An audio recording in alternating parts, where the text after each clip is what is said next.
What up and welcome to another Let's Play. Today I have for you Blood Omen. This is the first game in the Legacy of Kain series. And this is also a re-record. I plan on revisiting the entire Legacy of Kain series except Blood Omen 2, which I'm happy with, my already existing LP. Because the video quality in my early LPs wasn't that great. And I figured if I'm going to re-record Soul Reaver 2, and Defiance, I might as well go ahead and revisit Blood Omen 1. I'm also going to be using cheats during this playthrough, mainly because I am only playing this for the story. I don't care about gameplay, I don't care about showing off game skills, anything like that. I'm just trying to show off the story. So that once we get to games I actually care about, we have all the necessary backstory. Also, I am blind, or visually impaired, whatever you want to call it, so these cheats will make the game a lot easier for me to deal with.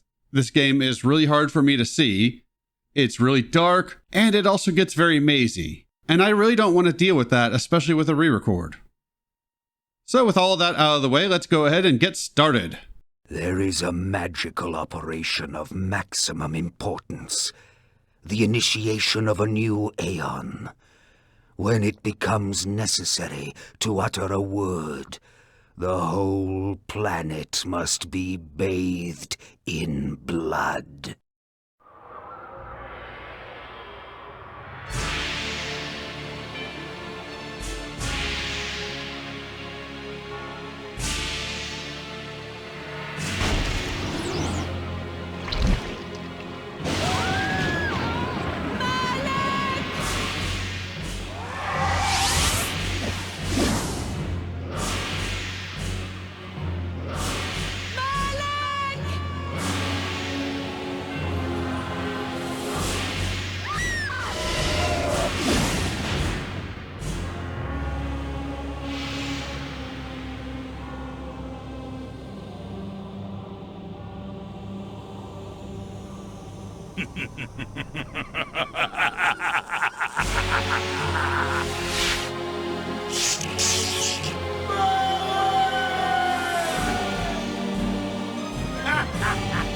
Call your dogs! They can feast on your corpses!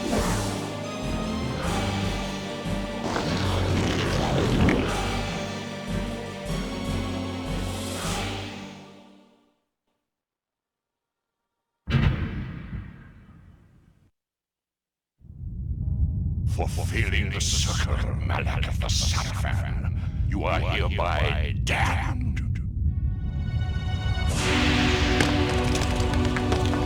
The pleasures of the flesh are no longer yours. You have but one purpose, damned warrior. You will serve us for eternity.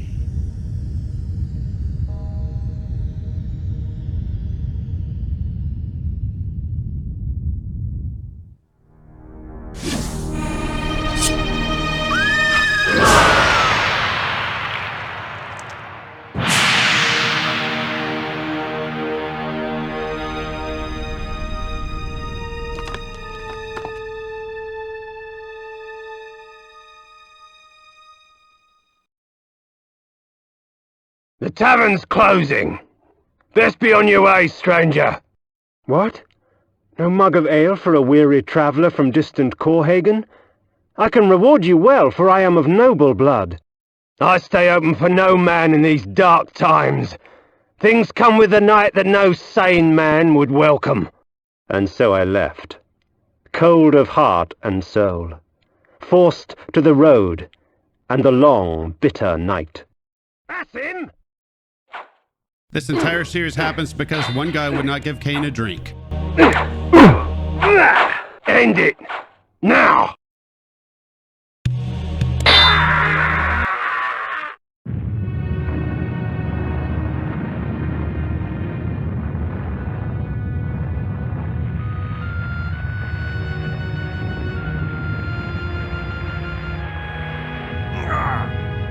They, victors, suffering to the conquered. Ironic that now I was the one suffering. Not anything as pedestrian as physical pain, rather the cruel jab of impotent anger. The hunger for I didn't care if I was in heaven or hell. All I wanted was to kill my assassins. Sometimes you get what you wish for. The necromancer Mortanius offered me a chance for vengeance, and like a fool, I jumped at his offer without considering the cost. Nothing is free, not even revenge.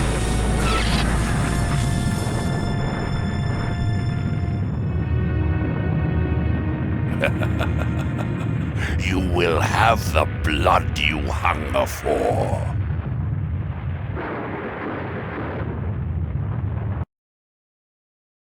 I awoke to the pain of a new existence, in a dank womb of darkness and decay. As you can see, this game is going to involve a lot of switches. The sanctuary spell enables me to travel to my crypt, where the soil of my grave provides me respite. I often resort to this when I am weak and need nourishment. That is the first spell of the game. It's only really useful if you're in desperate need of a save point, or if traveling back here would be quicker than taking another path to get where you're going, which will happen a couple of times during this LP. And yes, this game is really dark. Reputed to have been ripped from the chest of the greatest vampire to have ever existed, Janos Audron, the Heart of Darkness restores vampiric unlife. Life is precious, Janos discovered, as it was torn, throbbing and bleeding from his own body. That is exactly how that went down, too, and we will see that later on in this series.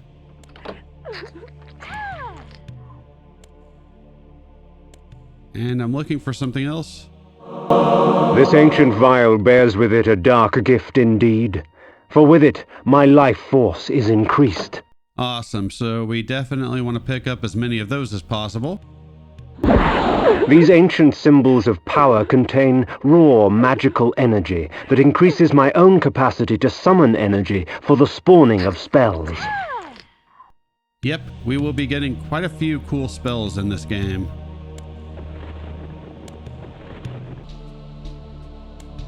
And this is the save system of the game? Within the walls of these chambers I could find respite, and if I so chose, resume my journey when my weariness abated. I really like how they describe things in this series. This game, Soul Reaver, and Soul Reaver 2 all have some really good descriptions of game mechanics, and I like when they fit them into the world. The world had changed to my eyes. I had not expected such cruelty from the light, for in the embrace of the sun I could find no comfort, only malice. This would change in time for the worse, along with other things. When rainfall comes, vampires are wise to find shelter from its acidic touch. Whenever he says the world, the way he says that makes me think of that Smashing Pumpkins song that starts off, "The world is a vampire." Don't worry, I'm not going to sing the rest of it. Bullet with Butterfly Wings, if you're not familiar. You can look it up on YouTube.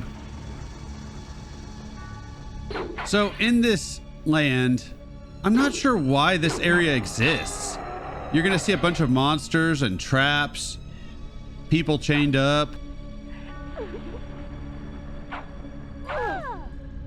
It's really bizarre and makes this feel very video gamey. Now, I know this is an old game, so I'm willing to give it a little bit of slack, but it does feel a bit odd. And I think I miss a power-up in this area somewhere, as was pointed out to me by the game's librarian. Fucker.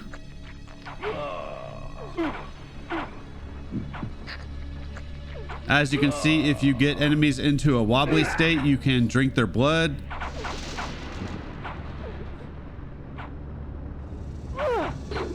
It is kind of weird your health starts draining right away after you feed off of somebody. In terms of in-world explanation, that seems like that would be very harsh, like you'd be constantly needing to feed, but I guess that's part of the curse that they talk about later. of being a vampire, although constantly needing to feed doesn't seem very practical in terms of a species.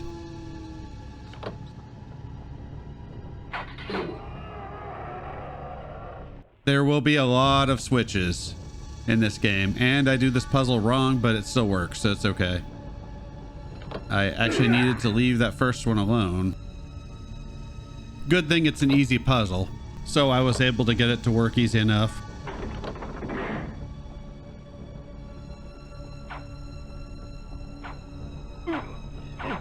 Get out of my face. Yeah, I like the way they describe things in the series, and they kind of have to do that because, as you can tell from this game's graphics, they couldn't show a whole lot, so they had to describe things in a way for the player to be able to imagine what was actually happening in this game. You'll notice that a lot when Kain picks up items.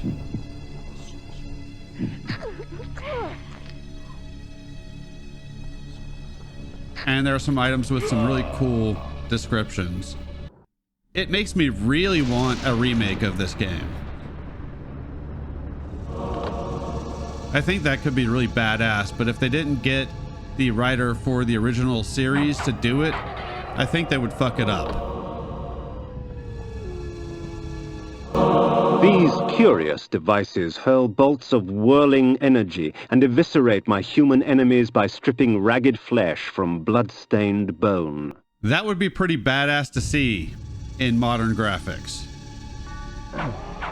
And we will get several more powers that, again, would be great to see in modern graphics.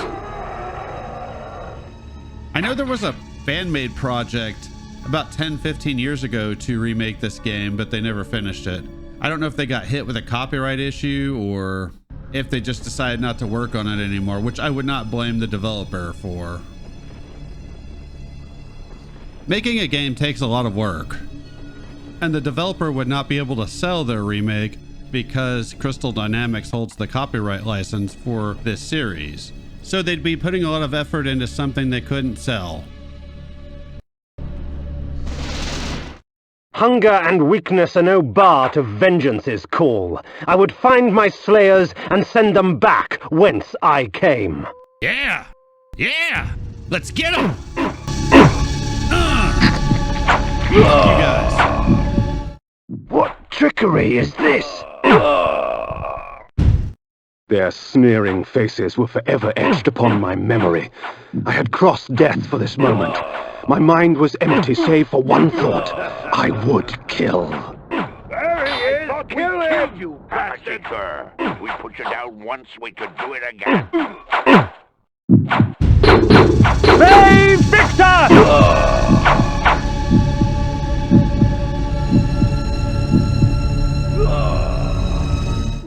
There is no greater release than that from vengeance sated. With my assassins dead, my quest was over. You should at least wait till everybody's dead before saying that. Seems a bit premature to declare victory before they're all dead, although that does fit Kain's personality. 'Tis not over, Kain. These fools were merely the instruments of your murder, not the cause. Look to their masters, look to the pillars, and gain way to the fortress of the mind. Awesome. The pillars are going to be very important to the series, although they are strangely absent from Blood Omen 2 for some reason. This was where the bloody deed of my murder took place. I would not be kind to the denizens that lurk here. They would taste my steel, and I their blood. The PC version of this game has a lot more dialogue during those moments where Kain reads signs or something I'm going to have to add in at the end of this video. I never knew that until recently. So a lot of times he'll talk about something and then it seems like he's going to say something else, but he just stops talking. That makes a lot more sense now that I realize that there was actually more dialogue that just did not make it to the PlayStation version of this game.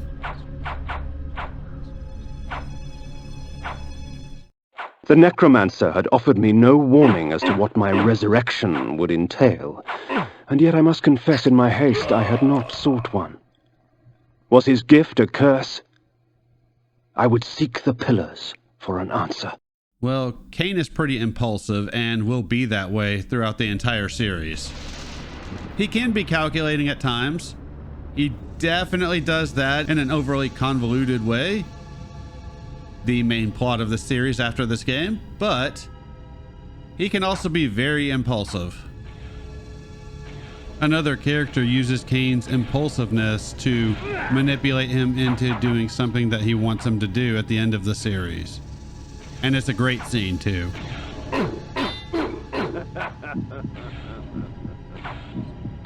And for some reason at times, he won't drink the blood from these dudes. I don't know if he's full on health, and that's why he won't do it, or if there's some other issue I'm having with that mechanic.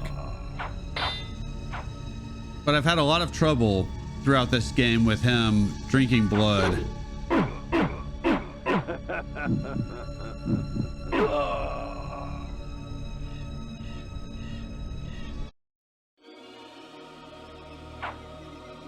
You will also notice the soundtrack is going to be very repetitive. As daylight chases darkness, the vampire's power wanes. Yep, we want to stay out of the light as much as possible.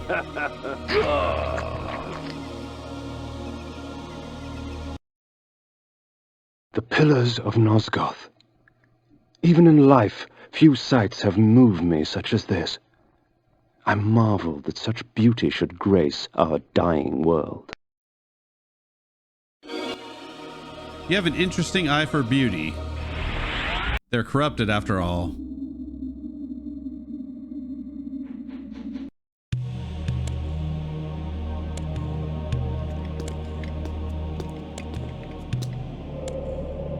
Nopraptor, your madness has shattered our dreams and blinded you. Keep your distance, or I'll send you back to hell, spirit! There is nothing left of me to fear, vampire. I'm only a shadow of my former self, Ari, the balance of the Circle of Nine. Even so, I can provide the answers you seek. I seek only a cure. There is no cure for death, only release. You must destroy the sorcery that is now poisoning Nosgoth. Only then will you realize peace. The 9 of the Protectors of Hope were sworn to use their powers to preserve our world. Now these pillars have been corrupted by a traitor. My murder at the hands of this beast drove my love Nopraptor mad. Now he spreads misery and pain among the Circle, crumbling the very foundation of Nosgoth. You must restore balance. You must right the pillars of Nosgoth. I care not for the fate of this world. Then for yourself, Kain. Beware the unspoken.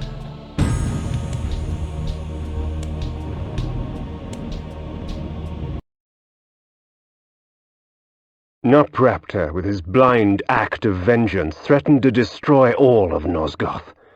Each Circle member was bonded to the pillar he served. The pillars reflected the mental state of their servants, and as the minds of the Circle degenerated and descended farther into dementia, the pillars crumbled. To restore them, each member of the Circle had to die, and the artifact that served as their link to the pillar had to be returned. Only when all the pillars were restored did Ariel claim my curse would end. And so, my hunt for Nopraptor began. And that's pretty much what we will be doing most of this game. The Pillar of the Mind, protected by the mentalist Nopraptor. The Pillar of Dimension, protected by the Planar Azimuth. The Pillar of Conflict, protected by the Paladin Malik. The Pillar of Nature, protected by the Druid Bane. The Pillar of Energy, protected by the Energist Dejul. The Pillar of Time, protected by the Time Streamer Mobius. The Pillar of States, protected by the Alchemist Anacroth. The Pillar of Death, protected by the Necromancer Mortanius. The Pillar of Balance, once defended by Ariel. The pillars choose their own. In the PlayStation version, he only says the pillar names. He doesn't say the names of the Guardians. So I wanted to add that in. That's why it's not synced up.